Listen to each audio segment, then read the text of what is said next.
পাশে কেউ নাই, ভেঙে পড়বেন, একাই চলবেন, কোনো সমস্যা নাই। তো এই যে বলছিলাম, পরিবারের লোক পরিবারে বুঝান, দাওয়াত দেন, সব ঠিক আছে। যদি দেখা যায় যে অনইসলামিক বিষয়ে চলতে ওদের খুব ভালো লাগে, ইসলামিক বিষয় মানতে খুবই আপত্তি, তখন আপনি আপনার রাস্তায় চলেন, তাকে তার রাস্তায় ছেড়ে দেন, ঝগড়াঝাড়িতে দেন, জ্ঞান জ্ঞান কেটালা যায়। বাবা তুই তোর রাস্তায় চল, আমি আমার রাস্তায় চল। ইব্রাহিম আলাইহিস সালাম কি বলছেন? ইন্নী যাহিবুন ইলা রাব্বি সায়াহদিন। মনের মধ্যে কত শূন্যতা দেখেন, তিনি বলছেন ইন্নী যাহিবুন ইলা রাব্বি সায়াহদিন। পরিবার তাড়িয়ে দিয়েছে, বাবা তাড়িয়ে দিয়েছে, সাথে কেউ নাই, কেউ নাই সাথে, একা। ইব্রাহিম আলাইহিস সালাম একা। আল্লাহ পাক বলছেন ইব্রাহিম একাই একটা উম্মত, ইব্রাহিম একাই একটা উম্মত। তিনি বলছেন আমি চললাম একাই আমার রবের পথে, তিনি আমাকে পথ দেখাবে। এত বড় কথা। এই জন্যই তো ইব্রাহিম আলাইহিস সালামের এত সম্মান। নবীগণের পিতা তিনি, সমস্ত নবীগণের দেখা যায় পিতা তিনি, আবুল আম্বিয়া বলা হয়। কত চমৎকার বালাগাত দেখেন, ইন্নী যাহিবুন ইলা রাব্বি সায়াহদিন, আমি একাই চললাম আমার রবের পথে, তিনি আমাকে পথ দেখাবেন। 8 নাম্বার, সমাজের একটা বড় অংশ হচ্ছে মেয়ে মানুষ। সমাজের বড় অংশ কি? এদেরকে অ্যাভয়েড করে সমাজে দিন কায়েম হবে। এই জন্য আমি বারবার বলি যে বিয়ে যদি করতেই হয়, তাহলে দিনদার একজন নেককার মেয়েকে বিয়ে করেন, খাদিজা রাদিয়াল্লাহু আনহার মতো একটা মেয়েকে বিয়ে। আর যদি ওই যে দিনদার ক্যাটিনে খুঁজতে যান, তাহলে সারা জীবন ওই পস্তাইতে হবে। আর আল্লাহ বোঝা তৌফিক দান করুন। দিনদারিটা দেখে বিয়ে শাদী করে। চাচা আবু তালেব, তিনি কিন্তু মুসলিম নন, অমুসলিম হয়েও তাকে পারিবারিকভাবে সাপোর্ট দিচ্ছেন। পারিবারিকভাবে সাপোর্টটা অনেক ইম্পর্টেন্ট। আর যখন পরিবার থেকে সাপোর্ট থাকে না, তখন মানুষ কিন্তু ট্র্যাক থেকে সরে যায়। যাই হোক, গভীরে যাই না। নবী সাল্লাল্লাহু আলাইহি ওয়াসাল্লাম যখন দাওয়াতি মিশন শুরু করলেন, ইসলামের সমাজ প্রতিষ্ঠার চেষ্টা করতে লাগলেন, তখন এই পারিবারিক বাধা, আত্মীয়দের মধ্য থেকে বাধা, সামাজিক বাধা আসতে লাগলো। এক পর্যায়ে হিজরত করতে হয়েছে আবিসিনিয়ায়, তারপর তায়েফ, তারপরে গিয়ে মদিনায়। এখন মদিনায় আলহামদুলিল্লাহ আল্লাহ রাব্বুল আলামিন দিনটাকে প্রতিষ্ঠা করলেন এবং সেখানে নবীকে শক্তিশালী করলেন, সাহাবীরা শক্তিশালী হলেন, আস্তে আস্তে গাজওয়াগুলো হলো, সারিয়াগুলো হলো। এক পর্যায়ে উইদিন 8 থেকে 10 বছরের মধ্যে যে নিঃস্ব হাতে মক্কা থেকে তারা গেলেন মদিনায়, সেই মক্কাই তারা জয় করলেন বিনা বাধায়, বলা যায় অলমোস্ট বিনা বাধায়। প্রায় লক্ষাধিক সৈন্য, লক্ষাধিক সাহাবীদেরকে নিয়ে পুরো মক্কায় জাজিরাতুল আরবের মধ্যে দিন প্রতিষ্ঠা হয়ে গেল। বলো কিনা? কত বছর সময় লাগছে ভাই বলেন? 23 বছর। আর রাহিকুল মাখতুম বইটা পড়েন, তাহলে আপনি ধাপগুলো বুঝতে পারবেন কিভাবে হচ্ছে। আমি পয়েন্ট আউট করছি যে কোন কোন পয়েন্টের দিকে তারা বেশি ফোকাস করেছে, কোন কোন কাজগুলো তারা বেশি করেছেন, এবং যুবকদেরকে দিয়েই কাজগুলো করানো হয়েছে। এবং এই কাজগুলো যদি আজকেও বাংলার যুব সমাজ করতে পারে, ইনশাল্লাহ 23 বছর লাগবে না আমাদের, ইনশাল্লাহ 23 বছর লাগবে না ইনশাআল্লাহ। কারণ আল্লাহ পাক তো তার নবীর মাধ্যমে জানিয়েছেন যে আখিরুজ জামানে আস্তে আস্তে কি হতে যাচ্ছে সামনে। আগে তো এটা জানা ছিল না যে তখন কি হবে, এখন তো আমরা জানি যে সামনে কি হতে যাচ্ছে। আমরা তো জানি যে ইসলাম কায়েম হচ্ছে সামনে ইনশাআল্লাহ, এটা লিখা হয়ে গেছে। তো আপনি হতাশ হচ্ছেন কেন? আমরা এখানে যারা বসে আছি, আমরা কেউ যদি বেঁচেও না থাকি, আল্লাহ না করুক, তারপরেও দিন কায়েম হবে। বাংলাদেশে এখন যত আলেম ওলামা আছে না, সবাই যদি মারা যায় তাও দিন কায়েম হবে। বিশ্বে এখন যত বড় বড় জালেমরা আছে, এর সাথে আরো 10 গুণ জালেম যদি বৃদ্ধি করা হয় এবং ওদেরকে আরো 10 গুণ শক্তিশালী করা হয়, তাও এদের পতন ঘটবে। হ্যাঁ, যত জালেম আছে সারা বিশ্বে, এর সাথে আরো 10 গুণ যদি বৃদ্ধি করা হয়, এদেরকে আরো বেশি বেশি মারণাস্ত্র দেওয়া হয়, ক্ষমতা দেওয়া হয়, তবুও এদের পতন ঘটবে। কারণ কোরআন এবং হাদিস এই কথা বলে দিয়েছে যে কিয়ামত হবে না, কিয়ামত হবে না যতক্ষণ পর্যন্ত না আল্লাহ পাক 2জন বিখ্যাত ব্যক্তি পাঠাবেন। কয়জন? একজন হচ্ছেন আমাদের মধ্য থেকে ইমাম, মুসলিমদের ইমাম মুহাম্মদ, যাকে আমরা মাহদী বলছি। আরেকজন হচ্ছেন একজন নবী যার হাতে সভ্যতা শেষ হবে, যার নাম হচ্ছে নবী ঈসা আলাইহিস সালাম, যিনি সত্যিকারের মাসিহ। জিউসরা যারা প্যালেস্টাইন দখল করে আছে, ওরা যাকে মাসিহ মনে করছে, সে হবে প্রকৃতপক্ষে মাসিহুদ দাজ্জাল। সে কিন্তু প্রকৃত মাসিহ নয়। সত্যিকারের মাসিহ কে? নবী ঈসা ইবনে মারইয়াম। তার হাতেই দাজ্জালকে মেরে ফেলা হবে বাবেলুদ নামক জায়গায়। সভ্যতা এই জায়গায় না যাওয়া পর্যন্ত কিয়ামত হচ্ছে না ইনশাআল্লাহ। এবং ঈসা আলাইহিস সালাম যতক্ষণ 40 বছর পুরো বিশ্বে ইসলামী সমাজ প্রতিষ্ঠা না করছেন, ততদিন পর্যন্ত ইনশাআল্লাহু আযজা ওয়া জাল কিয়ামত হবে। এটা লেখা হয়ে গেছে। শুধু তাই না, ঈসা আলাইহিস সালামের যুগটা শেষ হওয়ার পরে আবার এমন একটা যুগ আসবে, যে যুগটা হবে পৃথিবীতে সবচেয়ে নোংরা জঘন্য যুগ। এখন আমরা যে যুগটা পার করছি না, এটা পৃথিবীর সবচেয়ে নোংরা যুগ না, এটা পৃথিবীর সবচেয়ে নোংরা যুগ নয়। যে যুগে আপনি দেখছেন সবাই সুদ খায়, মোটামুটি সবাই এই যে ফ্রি মিক্সিং, পরকিয়া, হ্যাঁ, জেনা, গান বাজনা, নর্তকী চলছে না সারা সমাজ জুড়ে, মনে হচ্ছে এটাই মনে হয় সবচেয়ে খারাপ যুগ, তাই মনে হয় না অনেকে? এটা সবচেয়ে খারাপ যুগ নয়, যদিও এই যুগের মধ্যে হাজারটা খারাপই আছে। সবচেয়ে খারাপ যুগ আসবে ঈসা আলাইহিস সালামের 40 বছর শাসনের পরের যুগটা।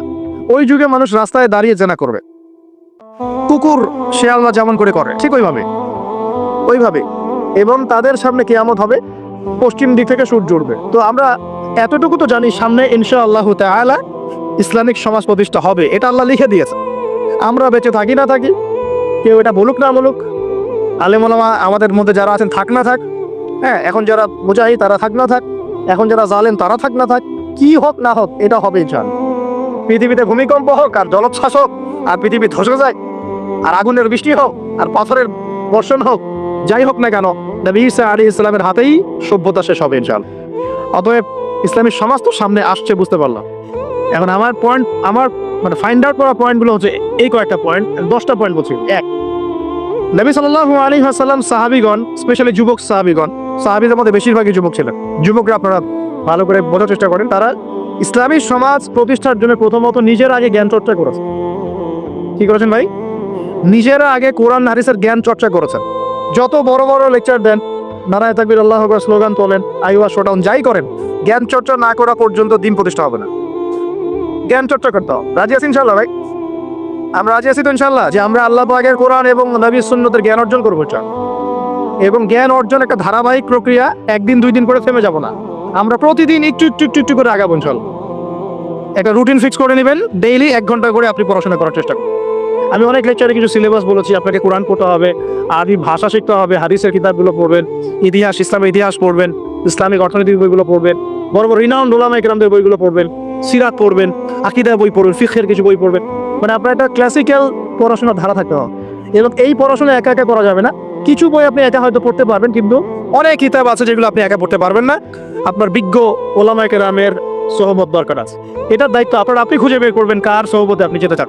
আল্লাহ পাক আপনাকে তৌফিক দান করুন। প্রথম কথা জ্ঞান অর্জন। 2 নম্বর, দিন প্রতিষ্ঠা ইসলামী সমাজ ব্যবস্থার জন্য সাহাবীগণ নিজেরা আমল করিয়ে রেখেছেন, শুধু জ্ঞান অর্জনই করেন নাই। যে জ্ঞান অর্জন করেছিলেন সেটা আমল করে দেখিয়েছেন।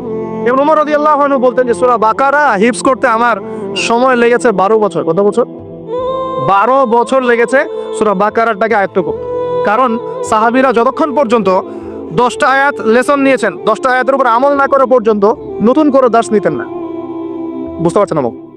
মনে করেন আপনি সূরা মাউন শিখেছেন, মাউন আর এই সূরা আপনি শিখেছেন।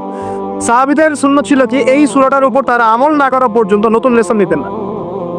এভাবে তারা আমল করতেন। আমরা কি এমন করে আমল করি? আমরা যত পরে আগে তথ্য ইনস্টল করতে থাকি। আমাদের জ্ঞান চর্চাটা হচ্ছে তথ্য ইনস্টল করার মতো। তথ্য ইনস্টল করাকে জ্ঞান চর্চা বলে না, এটাকে আমরা ওয়েল ট্রেন্ড বলতে পারি, ওয়েল এডুকেটেড বলতে পারি। সার্কাসের সিংহ বাঘ দেখেছেন না? লাঠি চাবুকের ভয়ে অনেক কাজ করে না। অনেক কুকুর দেখা যায় না যে ট্রেনিং প্রাপ্ত, যা কমান্ড করে সে ফলো করে না। এটা ওয়েল ট্রেন্ড বলা যায়, এই কিন্তু ওয়েল এডুকেটেড না। আমাদের ক্রিটিক্যাল থিঙ্কার্স দরকার, মানে কোরআন সুন্নাহ পড়বে, আমল করবে এবং এটাকে নিয়ে গবেষণা করার চেষ্টা। মানে আমাদের কোরআন সুন্নাহকে নিয়ে গবেষণার একটা প্রজন্ম দরকার, গবেষক প্রজন্ম, ক্রিটিক্যাল থিঙ্কার্স। আল্লাহ পাক আমাদেরকে এই তৌফিক লাভে ধন্য করুন বলে আমি। 2 নম্বর ইনিশিয়েটিভটা হচ্ছে অবশ্যই জ্ঞান অনুযায়ী আমল করতে হবে যদি ইসলামী সমাজ চাই। আল্লাহ পাক আমাদের সবাইকে তৌফিক দান করুন। সবার আগে আমাকে তৌফিক দান করুন বলি আমি। জ্ঞান অনুযায়ী আমল করার জন্য একটা সুন্নাত ফলো করলেই হবে, একজন ব্যক্তিকে জাস্ট ফলো করতে হবে। জীবনের প্রতিটা কাজ নবী সাল্লাল্লাহু আলাইহি ওয়াসাল্লামের সুন্নাহ মাফিক করলেই আপনি জানা অনুযায়ী আমল করে ফেলবেন ইনশাআল্লাহ। পারা যাবে ইনশাআল্লাহ। আজকে ঘুমানো থেকে শুরু করে দেন, জীবনের প্রতিটা কাজকে ঢেলে সাজা। কাপড় পরা, ঘুমানো, ঘুম থেকে ওঠা, হ্যাঁ, এমনকি বিছানা ঝাড়া, ইস্তেঞ্জা করা, আপনার ব্যবসা বাণিজ্য, শিক্ষা, এভরি সিঙ্গেল সেক্টর ঢেলে সাজানোর চেষ্টা করেন যে নবীর মতো হচ্ছে কি। যদি হয় আলহামদুলিল্লাহ, যদি না হয় তাহলে এখানে আপনার কিছু কাজ করার বাকি আছে। আল্লাহ পাক আমাদের সবাইকে নবী সাল্লাল্লাহু আলাইহি ওয়াসাল্লামের সুন্নাহ মাফিক জীবন গড়ার তৌফিক দান করেন। 3 নম্বর পয়েন্টটা হচ্ছে নবী সাল্লাল্লাহু আলাইহি ওয়াসাল্লাম সাহাবীগণ আদর্শ পরিবার গড়েছিলেন। কি করেছেন ভাই? কারণ পরিবার হচ্ছে একটা সমাজের গঠন একক। আপনি সমাজ নিয়ে কথা বলছেন, তাহলে আগে পরিবার ঠিক করতে হবে বা ঠিক করার চেষ্টা করতে হবে। আমি এটা জানি যে একটা পরিবারের সব সদস্য হয়তো নামাজি নাও হতে পারে। নূহ আলাইহিস সালামের স্ত্রী যখন ঈমান নিয়ে আসে নাই, লূত আলাইহিস সালামের স্ত্রী যখন ঈমান নিয়ে আসে নাই, আদম আলাইহিস সালামের সন্তান কাবিল যখন জাহান্নামে যাচ্ছে, আবার ফেরাউনের ঘর থেকে যেমন আসিয়া জান্নাতে যাচ্ছে, তার মানে পরিবারের সবাই যে একরকম হবে নট নেসেসারি। কিন্তু অ্যাজ এ মানে পরিবারের কর্তা, আপনি পরিবারের guardian, as a guardian of family, আপনাকে আপনার রেসপন্সিবিলিটি তো পালন করতে হবে নাকি? পরিবারে আপনার দায়িত্ব নাই? পর্দা প্রতিষ্ঠা করার দায়িত্ব কার? আপনার। আপনার স্ত্রী পর্দা করে না, এই দায়িত্ব কার? এই জিম্মাদারি কার? আপনার সন্তান যে নামাজ পড়ে না, এই রেসপন্সিবিলিটি কার? পরিবারে যে হারাম ভুগতেছে রিজিকে, এই দায়িত্ব কার? তো আল্লাহ পাক, আমি মনে হয় বুঝাতে পেরেছি। অতএব পারিবারিকভাবে আল্লাহ পাক আমাদের সবাইকে যেন ইসলামটা ধরে রাখার তৌফিক দান করেন বলে আমি। 4 নম্বর হচ্ছে নবী সাল্লাল্লাহু আলাইহি ওয়াসাল্লাম সাহাবীগণ দ্বীনের দাওয়াতি কাজ সবাই আমভাবে করেছে। এমন নয় যে নির্দিষ্ট কিছু সাহাবী দাওয়াতি কাজ করতেন, বাকিরা দাওয়াতি কাজ করতেন না, বিষয়টা কিন্তু এমন ছিল না। সবাই মিলেই দ্বীনের দাওয়াতি কাজ করতেন, যে কাজটা আমরা এখন করি না। কতজন ভাই আছেন যারা ডেইলি কমপক্ষে আধা ঘন্টা করে হলো দাওয়াতি কাজ করেন? হাত তুলেন দেখি। আচ্ছা না, দেখেন, সবাই মিলে যতক্ষণ পর্যন্ত দাওয়াতি কাজ করব না, সৎ কাজে আদেশ অসৎ কাজে নিষেধ, ততক্ষণ পর্যন্ত সমাজ ব্যবস্থা কায়েম হবে না। সবাইকে দাওয়াতি কাজ করতে হবে। একজন আলেম আসবেন, একজন বক্তা আসবেন, ওয়াজ করে যাবেন, দাওয়াত দিয়ে যাবেন, ব্যাস এখানেই ফুল স্টপ, ডোর ক্লোজড, তাহলে হবে না। এভাবে সমাজ প্রতিষ্ঠা হবে না। এভাবে তো বললাম দাওয়াত দেওয়া হতে পারে, একদিনের ওরস হতে পারে, একদিনের ওয়াজ হতে পারে, একদিনের একটা সম্মেলন হতে পারে, কিন্তু প্রতিষ্ঠা অন্য জিনিস। প্রতিষ্ঠা মানে কি? মানে আমি যে আসলাম, বললাম ভাই 5 ওয়াক্ত নামাজ পড়েন, নামাজের দাওয়াত দিয়ে গেলাম। আর প্রতিষ্ঠা মানে কি? যদি এখানকার অথরিটি আমার কাছে থাকতো আর আপনি নামাজ পড়ছেন না, আমি আপনার দোকান সিলগালা করে ফেলতাম। বুঝতে পারেন নাই? আজান আছে, মার্কেটে দোকান খোলা, দোকান সিলগালা হয়ে যাবে, জরিমানা হবে, ভ্রাম্যমাণ কোর্ট, একদম কোর্ট সাথে সাথে বসে ফাইন করে দেয়। এটা প্রতিষ্ঠা। নামাজ পড়বো না মানে? সব মুসলমান নামাজ পড়বো না কেন? তুমি কি অমুসলিম নাকি নামাজ পড়বো না? এর নাম প্রতিষ্ঠা। এটাকে আপনি করতে পারবেন? আপনি এখন দাওয়াত দিতে পারবেন, ভাই নামাজে আসেন, নামাজ পড়লে এত নাকি হয়, না পড়লেই হয়, সব ঠান্ডা, একদম ঠান্ডা। এটা ভেরি মাচ পসিবল। 1 মাস সময়, 1 মাস উইদিন বন্য।